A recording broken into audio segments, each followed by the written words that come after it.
We chose to analyze the main protagonist from Perfect Blue. We are using both psychoanalytic and feminist lens to view Mima.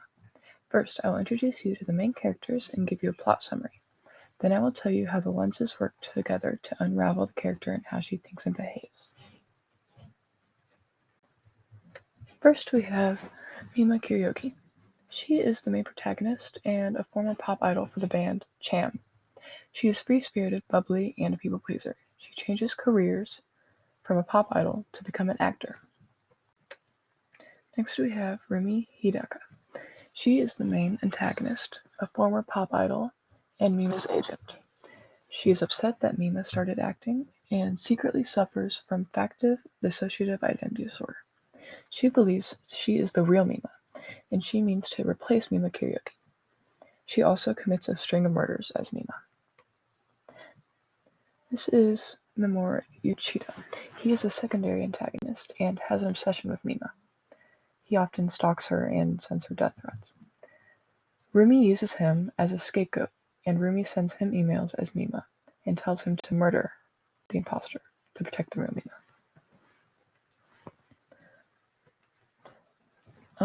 Mima is in a pop band called Cham. She decides that she wants to change careers and become an actress. Mima later visits Mima's Room, a website that she discovers is a public diary written by someone pretending to be Mima. Every entry is written in perfect detail. Todoroko convinces the producers of Double Bond to give Mima a bigger role.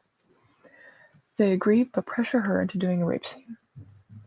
Rumi is outraged and says that this will be bad for her reputation.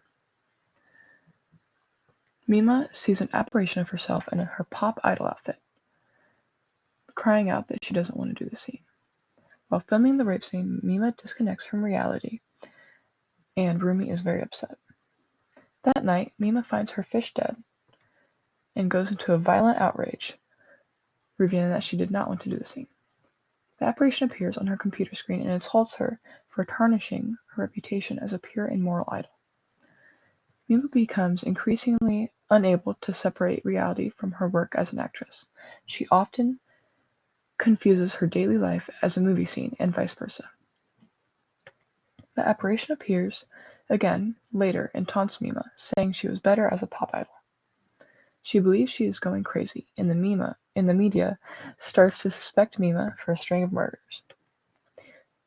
Due to her increasing mental instability, Mima starts questioning her sense of self and can no longer tell the difference between reality and movie scenes when she films. After being attacked by Uchida, Rumi finds Mima and takes her home. She wakes up in a room decorated to look like her own. Rumi emerges wearing a Cham costume, fully believing that she is the real Mima, and is furious with Mima for ruining her image. She reveals herself as the false diarist who created Mima's room, and the murderer. Rumi attacks Mima with an ice pick, stabbing her in the shoulder. Mima is unable to escape and Rumi goes after her. Rumi corners Mima in an alley, and Mima throws Rumi off by ripping her wig off. Rumi stumbles into the road directly onto the path of an oncoming truck. But Rumi is fully delusional and mistakes the headlights as stage lights, standing in front of the truck. Mima tackles Rumi, saving her from the truck, but both women are struck. Sometime later, Mima visits Rumi, who has been living in a mental facility. The doctor in charge says Rumi still believes she is a pop idol most of the time. Mima leaves the hospital, but overhears two nurses marvel over her, a famous actress, before declaring that she must be a look-alike, as the real Mima would have no reason to be at a mental hospital. As Mima enters her car, she looks at herself in the rearview mirror and states, "No, I am real."